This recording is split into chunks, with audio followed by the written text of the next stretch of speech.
Good morning, good afternoon. Welcome to the New Champion Dialogues.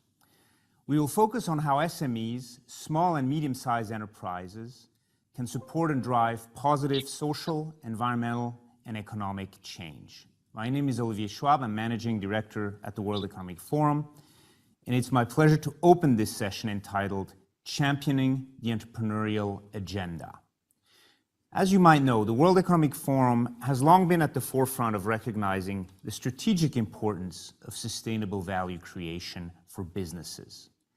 A natural place to start driving this agenda is through partnering with the world's largest corporations.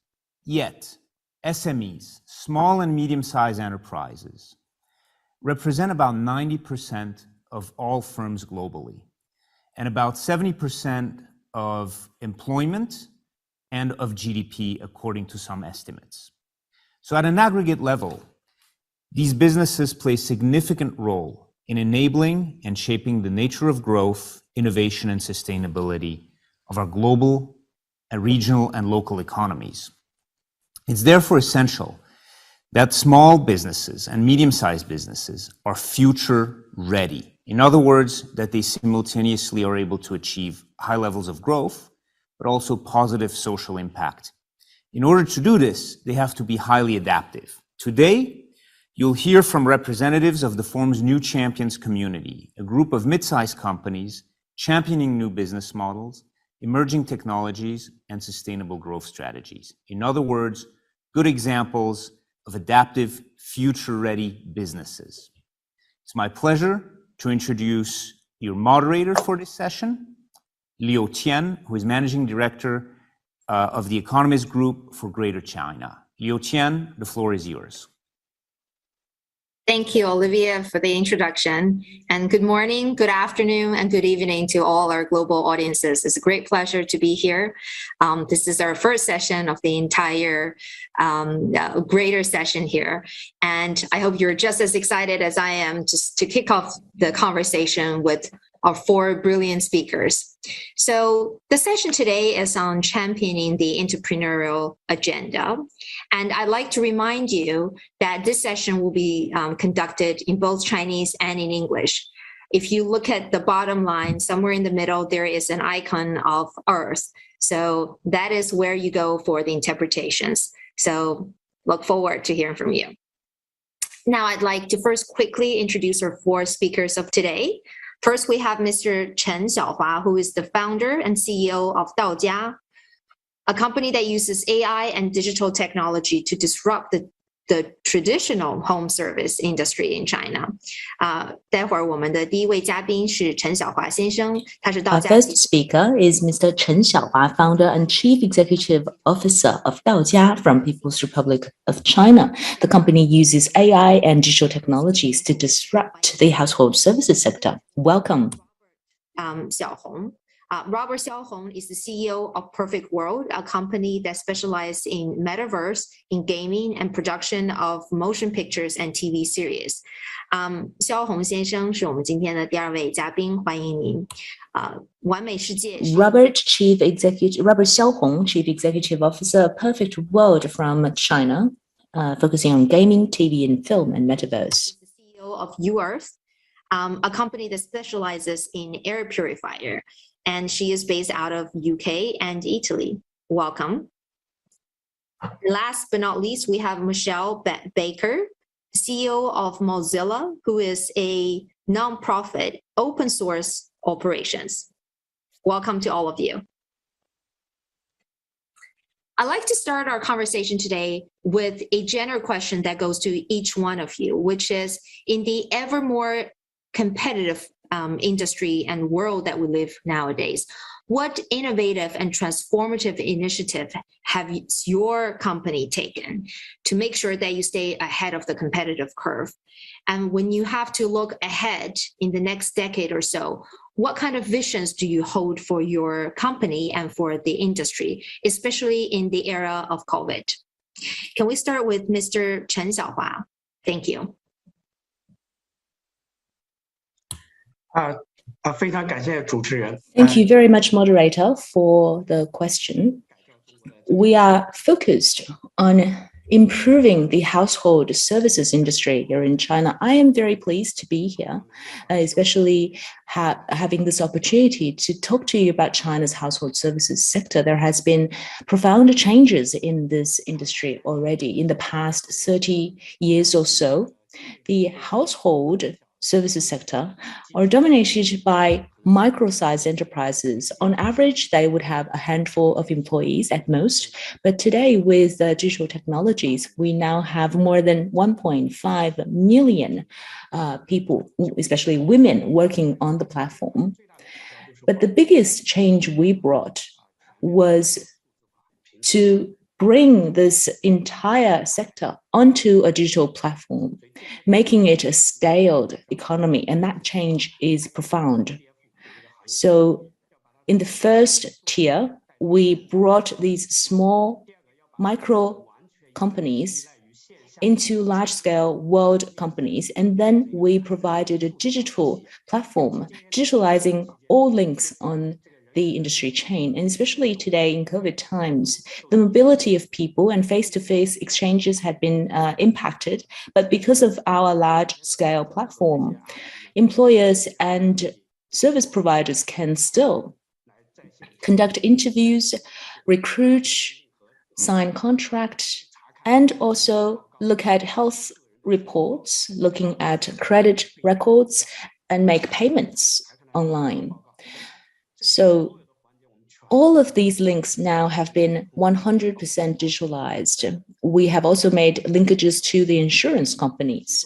And so this is exciting to all of us in this industry because it's helping women in the most remote, most poverty-stricken regions in China to find decent and dignified employment in larger cities in China. So I feel that this experience can be rolled out to the rest of the world. And I trust this is a Chinese startup contribution to today's business world. Well, thank you. Thank you very much, Mr. Chen.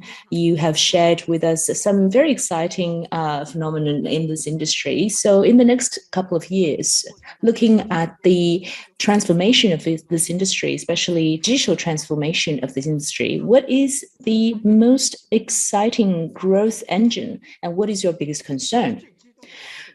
The most exciting part, again, is what I've mentioned. Now we have 30 million people working in this industry, and we will gradually move from a household services provider to an empowering digital infrastructure supplier to people working in this industry. So the next decade, I hope we would be able to provide a credit profile for every one of these 30 million people. It would have their CV, would have their track record, their health record, their insurance situations, and they didn't have to use any agency or brokerage to use these services and sign a contract with potential employers. And their funds would also be secured on this platform. And this infrastructure, in the end, will enable the free mobility of service providers across different employers. And of course, challenges exist. The past 3 years had been a big challenge for companies like ours, but it brings challenges as well as opportunities. It had accelerated our digitalization.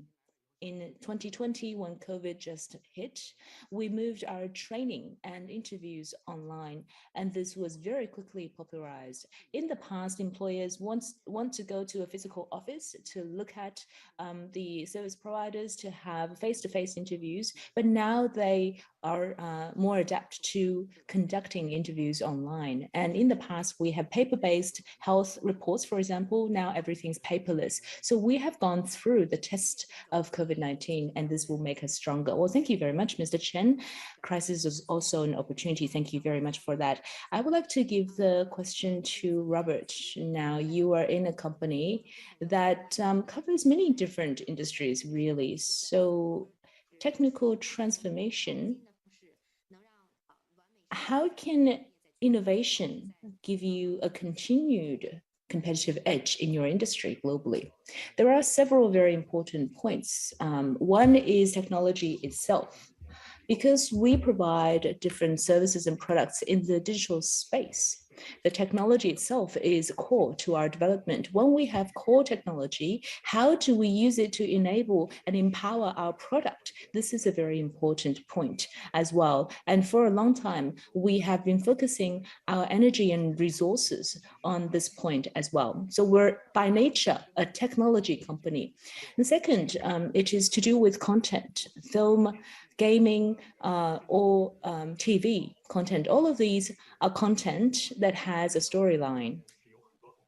And there are many different scenarios in there. So to tell a story well is very much to do with innovation, not just in technology, but also in the understanding the humanity environment, looking at the creativity and find out ways to move people. So this is actually more of an innovation in the mindset. We have many storytellers who are good at telling stories. We have script writers, and all of these people are very creative and innovative. They observe the society, observe the people around them, and distill the good content out of the observations. And the third part is also to do with content. This is cross-disciplinary. So since the COVID had hit, the film and TV industry had been hit hard because they couldn't carry out their shooting. However, cross-disciplinary content had become very popular. For example, if we're able to put some of the cultural symbols, such as Dunhuang, the Stony Caves, the Palace Museum in Beijing, we'll be able to digitalize the content and putting it into the different products, including gaming products and TV and film products.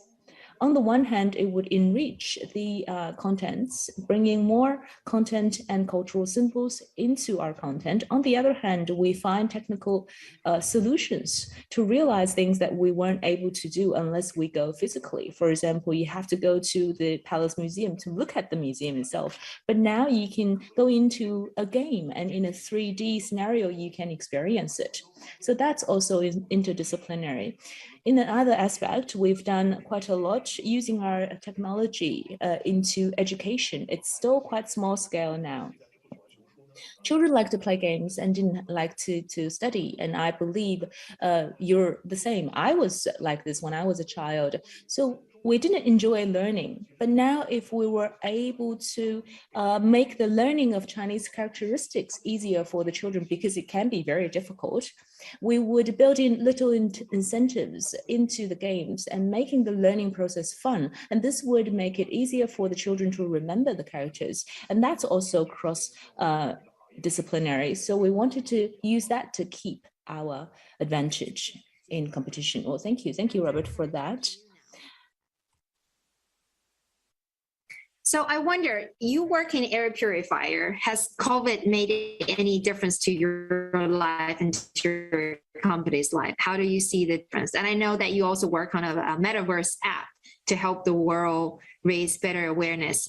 Like to share with us?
B2B segment to understand how important this is. Now, for the economic turmoil and what happened with lockdown, everybody has very clear that they have a liability on managing also this aspect to keep the world turning and their companies turning. So COVID has greatly helped us on this. So compared to bigger companies in your industry, how do you see that your company and some of the other SMEs are doing better in a way? and to be more competitive? Well, we are very flexible and much faster than larger company. However, larger companies then have the resources and the market penetration to bring some product to the market much easier. So we digitalized a lot. We completely digitalized all our e-commerce. And to give you an example, during the pandemic, when the pandemic struck, we, besides our air purification and monitoring systems, we also developed a mask that's called UMask. And actually, very, very quickly, in 30 days, we were able to test, validate, and file a patent, design, and start an industrialization of a mask that was available to the world, worldwide, through our e-commerce. And this was an organic success that just drove itself through and out, let's say, grow and developed itself organically, which was pretty amazing. And so that showed us that we had to grow at the pace of their request. And so we grew at people count, but also digitally to adjust to whatever people were asking. And also by outsourcing everything we could outsource, like manufacturing, like service, customer service, or logistics, of course. And that was very successful for us. We kept the core competences in-house, like research and development, product development, communication, marketing, and we gave out everything that we weren't so skilled in. So we had the best of the large companies and the best of the small, flexible companies and a big market request, which is what really made our success. Thank you, Betta. Love to hear the stories where small and medium enterprises can take advantage or make the best out of their own comparative advantage and stay ahead of the curve. Thank you for sharing that. Michelle, can I turn to you now? Please. Yes, so you're based out of US and you work on open source. So share with us what's your vision of the industries and what are the opportunities and challenges, please? Well, I'd be happy to do that. Thank you for the opportunity to join. I'm from Mozilla. We make core internet technologies, so very core from the standards layer up. The flagship product is an internet browser. It's been here since very early days, and so that means we compete with the tech giants in both that product, other products, and in the core technologies that we look at. What is the nature, what is the power of the internet itself? And in particular, we look at how does that technology affect individuals, people, and our psyches, and then groups, i.e. society. And so for us, we're so much smaller than the giants. The key for us is innovation, and it is doing things that don't make sense for the giants. And since you mentioned open source, I'll use that as an example. One of the big innovations, and again, I'll speak about Firefox since it's a well-known brand. One of the big innovations in Firefox was in the production method, in which we took an oddball, sort of technical production method known to geeks, really, and turned it into mainstream and invited customers in to collaborate and build the product with us.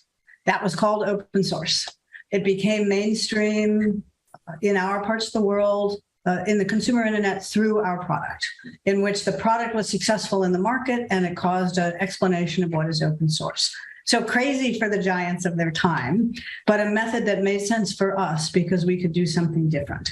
We also have always been a very remote organization, the internet, the network. And so for us, having people work in ones or twos in their homes all over the world is a natural. And so as a very early innovation, we were probably one of the early companies where you could find your way in through open source from your home, not be an employee, prove you could do something well, and then we would hire you. But you could stay at home and work however you wanted. So for us, there was no disruption in the remote nature of COVID. We saw the impact of COVID in the usage of our product. So we can see that, consumers and businesses are having impact, but the remote nature was obvious for us. And so this vision of the future is like more change faster, because that's what the internet is driving. That's where technology is driving us. And so the the competition against the giants is tough. There's no question about it. And there's the sort of the larger societal question of how much integration is good, and how much do you want distributed innovation and distribution, and how much do you want to enable small and medium businesses? And then for us is what are the things that don't make sense for the big giants to do, where it makes sense for us to be really different and innovate in production method and product and the way we engage with our customers. So it's to Robert's point, technology is key, but since that's our industry and our business, for us, it's innovation. And what are the things, either because of business model or because of cost structure, the way they're set up, that just don't make sense for the really large companies to engage in? So sorry, go ahead. Go ahead. No, please. No, I find that absolutely fascinating. So I wonder then, do you continue to aspire to be a small and medium enterprise, or do you aspire to become one of the bigger giants? Oh, well, here's where you get that mixture that we compete in the market and we build products and run a business, but at our heart, we are an NGO or a nonprofit trying to build an internet, that's got better traits for humanity in it. So our goal is not to be the giant. Our goal is to have an impact on the way the technology affects people and society. And so for that, you need to be a certain size. You need to get a critical mass, but you don't need to be the market leader.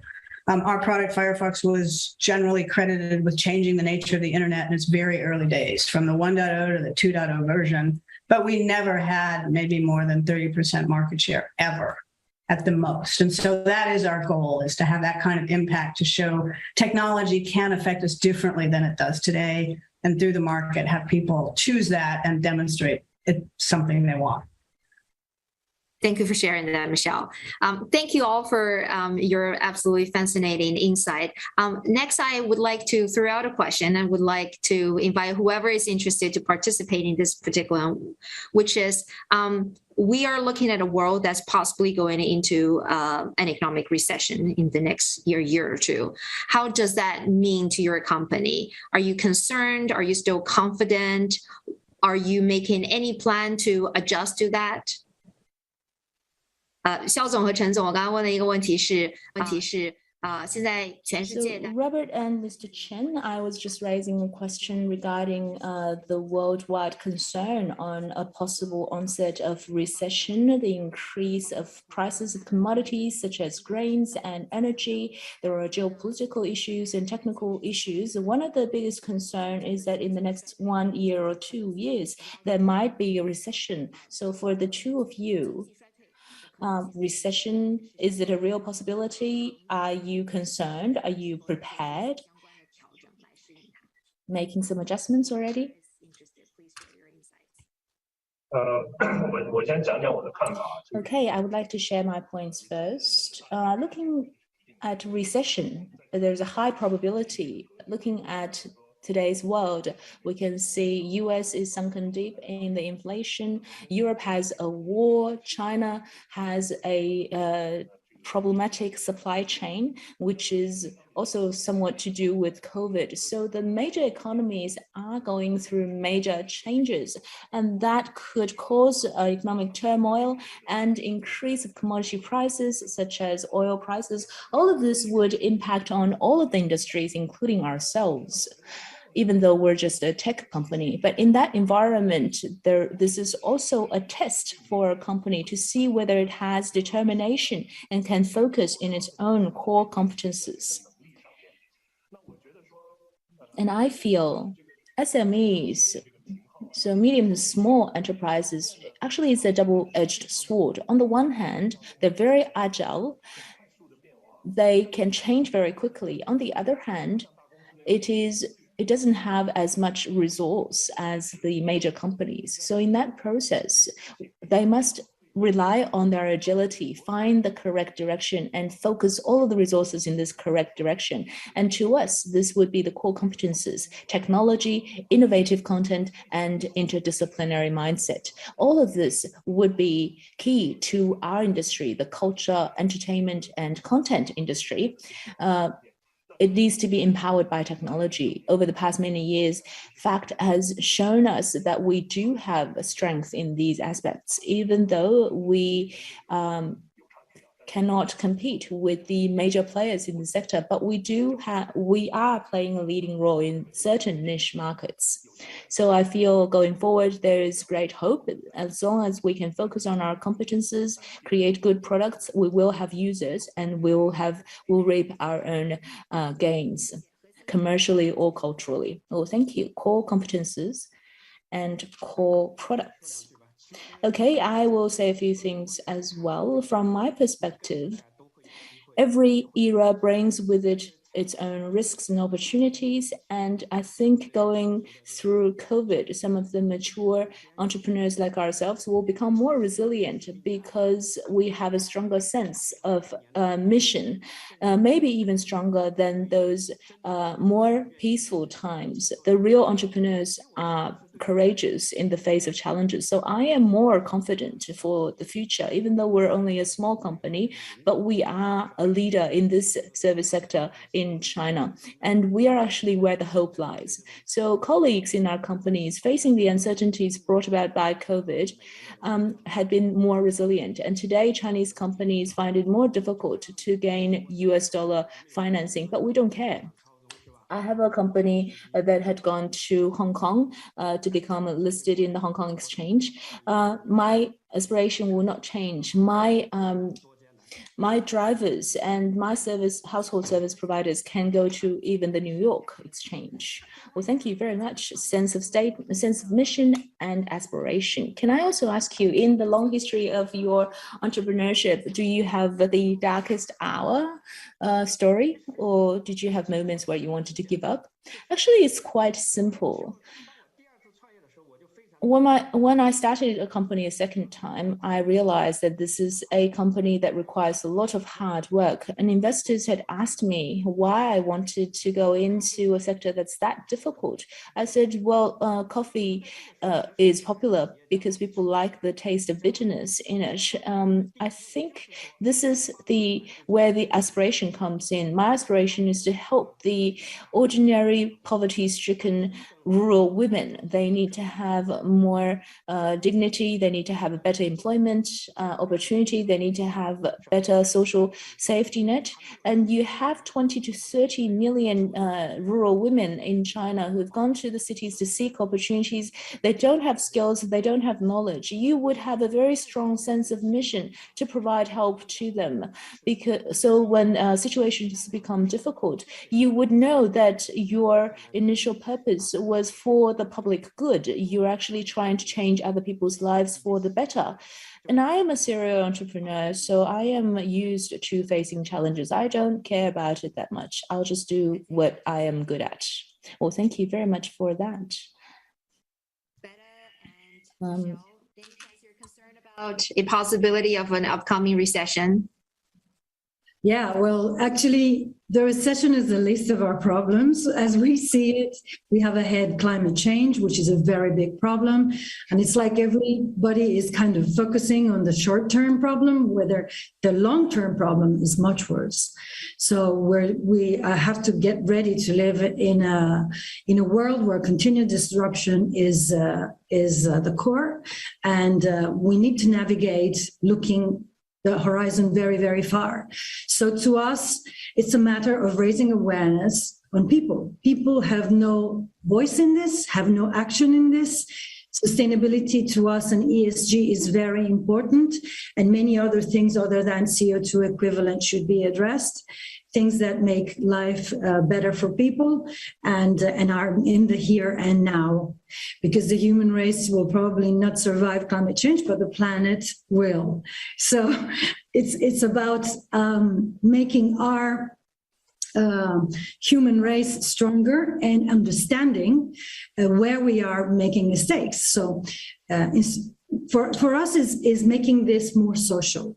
We're making this more adoptable to anyone. This is why we created a metaverse called ESG Verse, and we were discussing with of metaverse, basically because it's a tool of the future to discuss with the public, with the new generations, to make them understand that that technology can bring also visually easy to understand sustainability, actions, videos, inspirational act from larger companies, smaller companies. The idea is to have all of us towards one direction, which is saving our planet and the human race. If we concentrate on purpose, and it's a long vision purpose, it's probably going to be easier to overcome an immediate recession because we will focus on the long term. And when you focus on the long term, I've experienced as a company, people buy why you do it and not what you do, really. So this is what gives a sense, to our life as entrepreneurs and as the reason why we're doing this, basically. Thank you for taking the leadership in the social awareness and social responsibility. Thank you. Michelle, any thoughts from your side? We have a very balanced panel today in a way that we have people across quite a few different continents in Europe, in Asia, in America.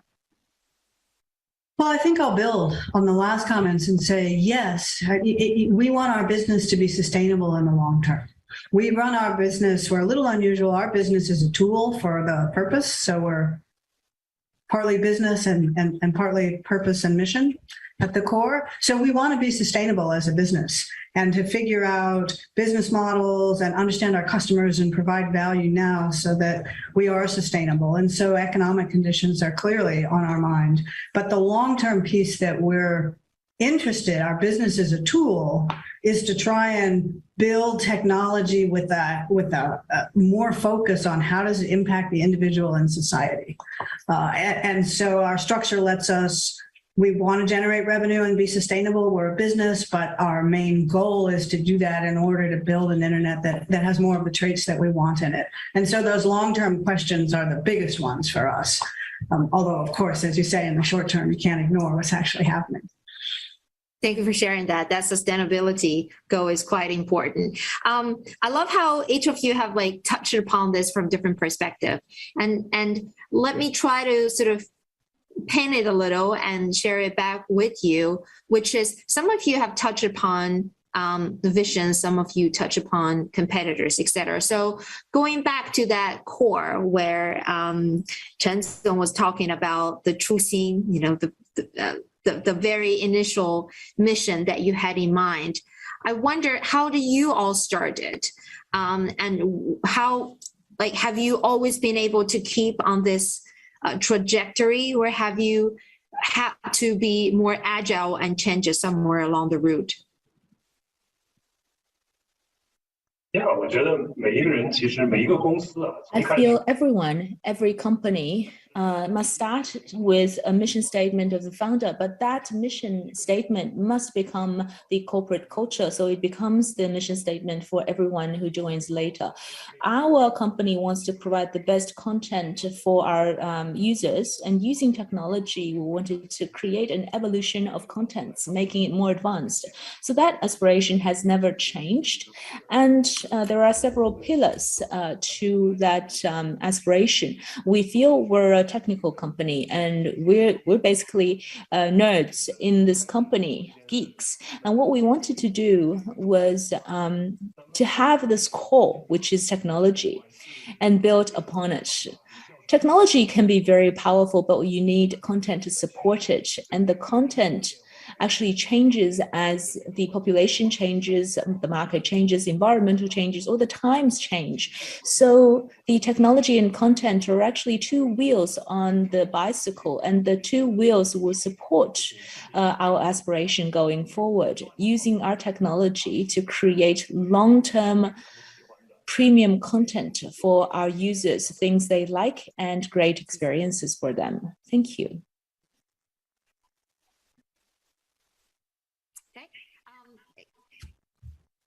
Sorry, Michelle, were you going to say something?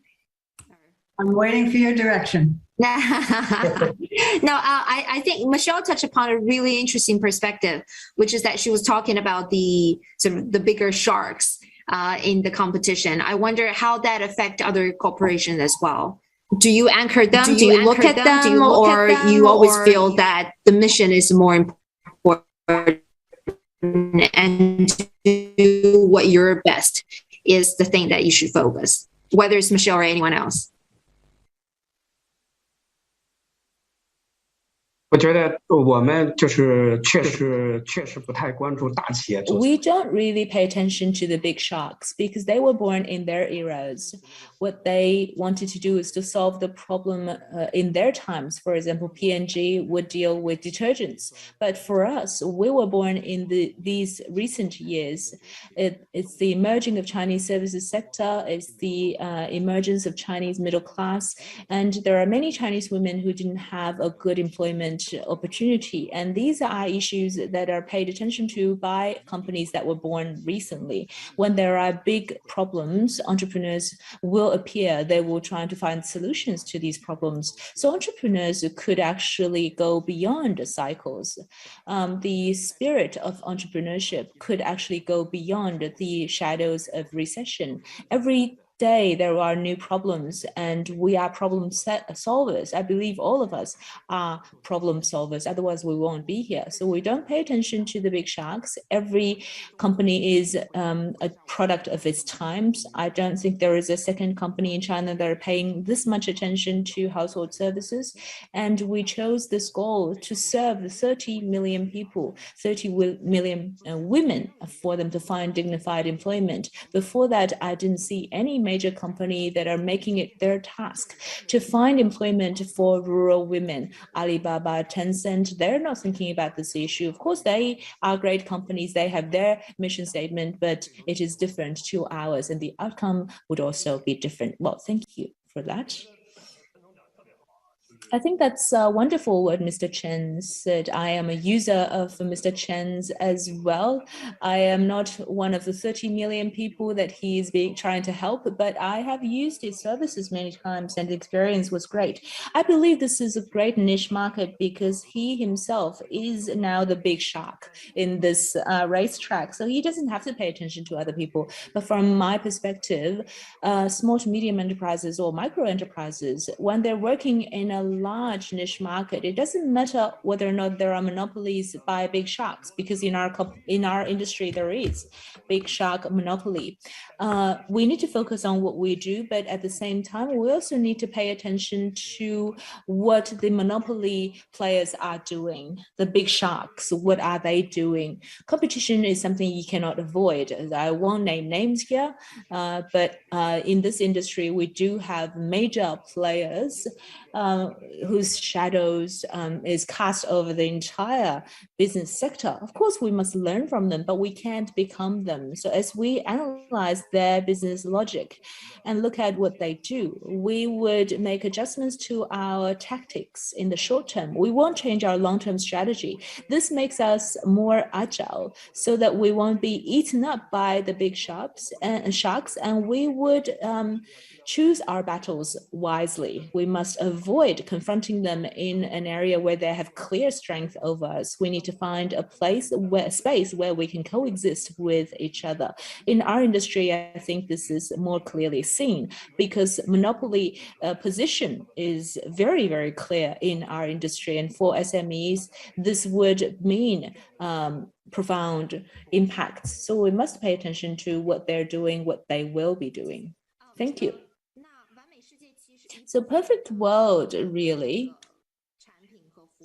Your product and services is in metaverse. So there are many people who are watching online who would be very interested in it. How much bubble is there in metaverse? I should put it this way. From my perspective, the metaverse concept is still very preliminary. It has not yet formed a market consensus yet. that's when the bubbles would appear. People would more or less be on the same page, and there will be a huge amount of capital influx, wanting to create businesses where this concept can be monetized. At the moment, if you look at it, talking about Facebook or Meta, they are working on metaverse as well. Chinese big sharks are doing that as well. And numerous people around the world are looking at it from different perspectives, trying to define it. But until today, there is no consensus. No one really agree on what metaverse is. Everyone has their own definition. And metaverse really, it would be connected. It needs to be connecting to everybody by nature. That's the concept. And so it is not one company creating one metaverse, the other making another. That doesn't make sense.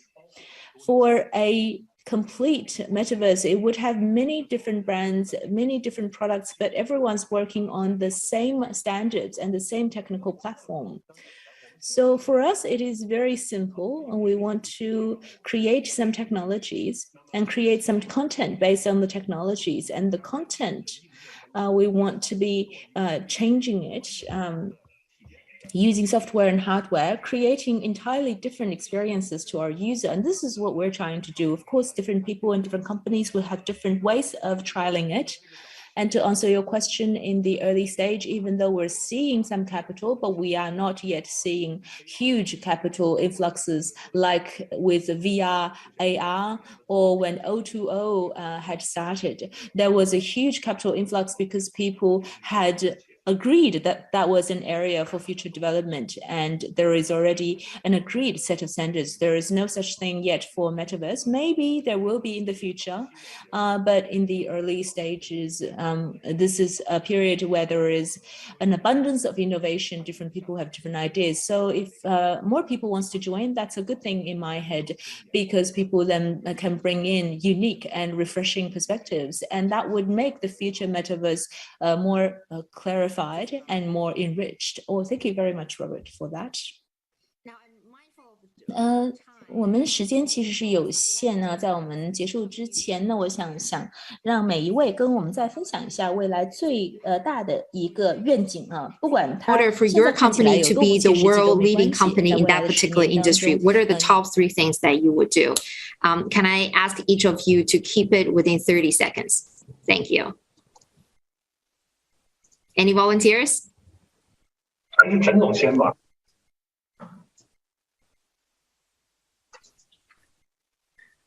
好的，做哪3件事情？从我来讲，第一是要完成整个行业的数字化的互联互通，是吧？不仅仅我们一家。So we needed to make sure that there are interconnectivity in this industry. More businesses can join our platform, and then we need to set up standards and rules and regulations, because it is still lacking in the Chinese market today. And thirdly, it's not a thing that we would do, but it's a expectation for our platform. I want my company to be a beautiful company, a great platform. It doesn't have to be the biggest. In today's day and time, especially in a platform company that involves a huge labor force, we want to make it more harmonious and more beautiful. So the users, the laborers, and platform, these 3 parties could enjoy a harmonious relationship, mutually beneficial, and not a zero-sum game. And I believe this is the same expectation for all internet-based platforms. So I want my company to be a beautiful company with a great platform. That's my expectation. Well, thank you very much for the wonderful sharings. I will talk about my company now. For our vision for the next decade, or even for longer. It has never changed. We want to become a company that has taken root in China, but become a world-class company. This doesn't mean that we want to become the world's biggest, but we want to become a more unique company in our niche. The three things that are most important, in addition to the technology, to content, and is interdisciplinary mindset, there are two more things that are important. The first one is internationalization. We have been doing this already. There are more than 20 offices around the world. Internationalization will continue to be a very important point. This will help us to realize our vision. There are many different tactical moves, but this is key. And the next one is the usefulness of the company. We are part of the young leaders or young global leaders community, but we're not that young. But now we look at the future consumers and the current consumers, they are very young indeed. How do we create content that is popular with the young audience members? This is something that we are going to try to do in the future. Well, thank you very much, Robert. Michelle and Betta, your vision and top three things. In 30 seconds, please. Yes, and so actually our top three things is we like to make clean air as a service, just as we do with utilities as a company. We would like to be the first global group in our niche. We are biotech, so it's a very small niche, but it's going to be a big challenge. So if you can have a clean air as a service, just as you have light or heating, that will be a big breakthrough for us. Moreover, by measuring also what is the progress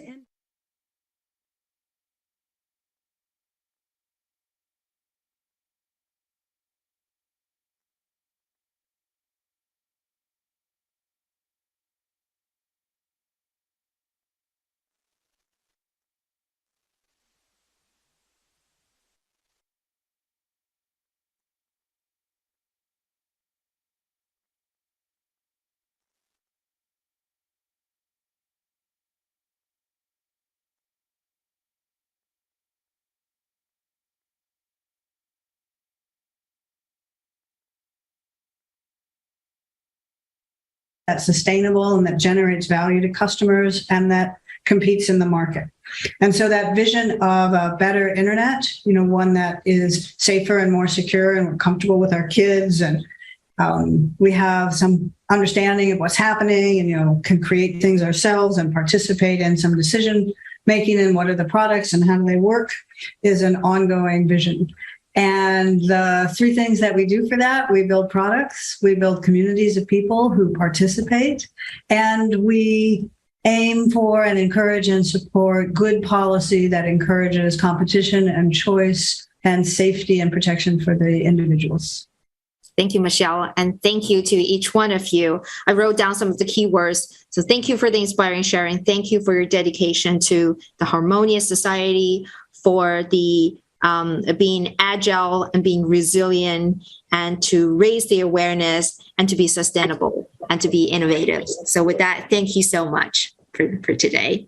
And to everyone out there, to all the audience, before we close, I'd like to share that you will actually see a QR code at the screen. So the World Economic Forum recently launched a new tool to help small and medium enterprises to assess their future readiness and benchmark themselves with their peers.